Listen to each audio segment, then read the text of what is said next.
कल मेरा second shift में पेपर था सर। पूरे कॉलेज के हर बच्चों के मोबाइल में पेपर पहले से अलाउ है सर। मेरे बड़े भाई 7 साल से इलाहाबाद में संघर्ष कर रहे हैं। आरओ का पेपर देने गए सर, कमीशन बोल रहा है नहीं है, लेकिन सबके मोबाइल में वो पेपर था सर। ये लोग चाहते हैं कि आप लोग कभी भी इस देश को कंट्रोल ना कर पाओ। ये जो पेपर चोरी किया ना आपका, ये आपको रोकने का तरीका है।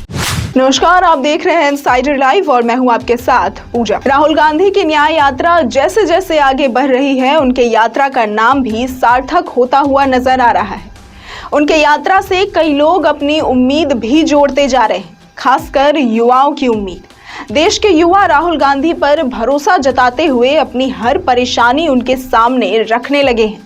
ऐसा ही एक दृश्य उत्तर प्रदेश के प्रयागराज में नजर आया, जब एक युवा ने राहुल गांधी को अपनी परेशानी बतानी शुरू की।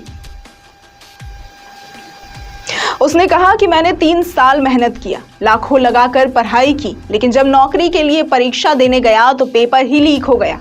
मेरे बड़े भाई 7 साल से मेहनत कर रहे हैं, आरओ और एआरओ की परीक्षा देने गए, वहां भी पेपर लीक हो गया। हालात तो ये है कि पेपर सभी के फोन में परीक्षा से पहले ही आ गए। 60,000 भर्ती निकाली गई, लाखों युवाओं ने आवेदन किया। 150 रुपए प्रति आवेदन के हिसाब से सरकार ने लाखों करोड़ों ले लिए और होम डिस्ट्रिक्ट में परीक्षा करवाकर नकल का भरमार लगा दिया। उस युवा ने आगे कहा कि सारा सेटिंग का खेल है। अपने अपने जिले में स्टिंग करके नकल का पूरा कारोबार चल रहा है।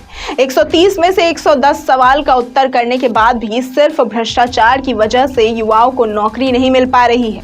पढ़ाई के लिए एक आम आदमी लोन लेने जाए तो उसे जूते मारकर भगा दिया जाता है। वहीं मोदी जी के कॉरपोरेट मित्रों को बुलाकर लाखों करोड़ों का लोन आसानी से दे दिया जाता है। यह सामाजिक और आर्थिक अन्याय ही तो है। यहां पे पेपर लीक वाला कोई लड़का है? आ जाओ। नाम क्या है तुम्हारा? अंकित। पूरा नाम क्या है? आ जाओ ऊपर।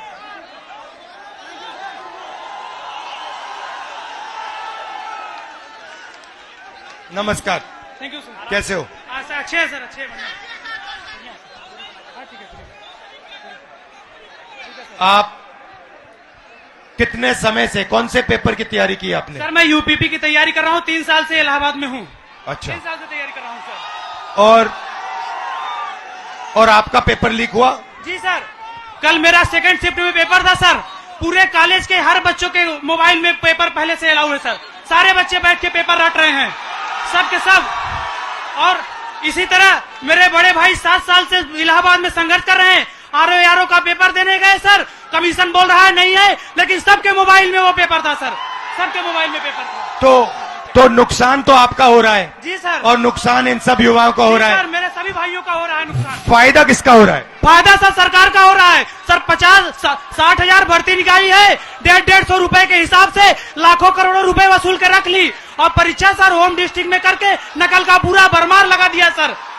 सबने अपने अपने जिले में अपने अपने कॉलेज में सेटिंग किया है, और सब उसी सेटिंग में अपने जो है सर नकल करा रहे हैं और नकल कर रहे हैं। और आपने पढ़ाई में कितना समय दिया और कितना पैसा लगाया? सर मेरा अब तक पढ़ाई में मेरे माता पिता से लाखों रुपए खर्चे हो गए सर। मैं इलाहाबाद में आकर 20,000 रुपए की 2 बार कोचिंग कर चुका हूँ सर। कई बार सर मेरिट 130 क्वेश्चन में 110 करके आने पर भी नकल के भरोसे मेरिट इतनी हाई चली जाती है सर, हम लोग का जॉब नहीं हो पाता है सर। अब बताइए, 130 में 110 क्वेश्चन करके आए, फिर भी हम लोग का नहीं हो पा रहा है। आप कौन से वर्ग के हो? हम सर ओबीसी जाल से आते हैं। आप ओबीसी के हो? जी सर। अच्छा, अब अच्छी तरह सुनो। देश में अब अच्छी तरह सुनो, देश में ओबीसी वर्ग कितना है? देश में सर ओबीसी वर्ग लगभग सर 70-60% है। दलित वर्ग कितना है? दलित वर्ग भी सर 60% है लगभग। 60%? जी सर। नहीं, ओबीसी वर्ग 50% है। जी जी सर। दलित वर्ग 15% है। आदिवासी वर्ग 8% है। कितना हुआ सर? पूरा हो गया 73% सर। 73% दलित, आदिवासी, पिछड़े। ठीक है। अब मजे की बात सुनो। पाल जी, सच्चाई ये है कि आप पिछड़े वर्ग के हो। जी सर। और इस देश में आप जैसे युवाओं का कोई भविष्य नहीं है। ये सच्चाई है। मैं आंकड़े आपको 2-3 आंकड़े देना चाहता हूं।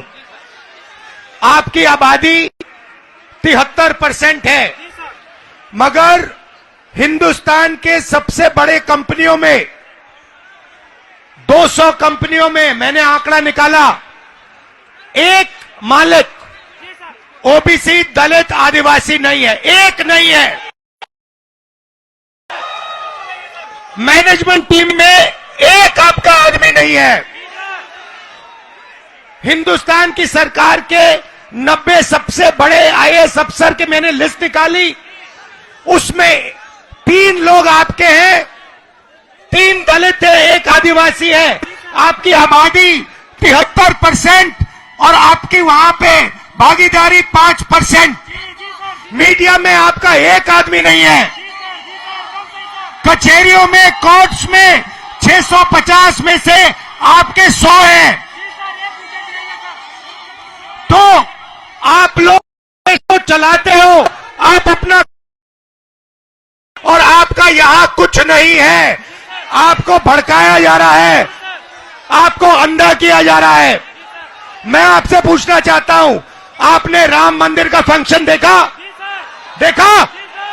उसमें आपने एक ओबीसी चेहरा देखा? एक आदिवासी चेहरा देखा? नहीं, उसमें एक नहीं था। उसमें अमिताभ बच्चन थे, ऐश्वर्या राय थी, नरेंद्र मोदी थे। 73% हिंदू राष्ट्र है जिसमें 73% की आबादी कहीं दिखती नहीं है। आप लोग पता है कहां हो? दिहाड़ी मजदूरी जो करते हैं ना, उन लोगों की लिस्ट निकालो, वहां आपके नाम मिलेंगे। और ये लोग क्या चाहते हैं? ये लोग चाहते हैं कि आप लोग कभी भी इस देश को कंट्रोल ना कर पाओ। ये देश आपका है, 73% का है। और ये जो पेपर चोरी किया ना आपका, ये आपको रोकने का तरीका है। ऐसे ही तमाम खबरों और जानकारियों के लिए देखते रहे इनसाइडर लाइव।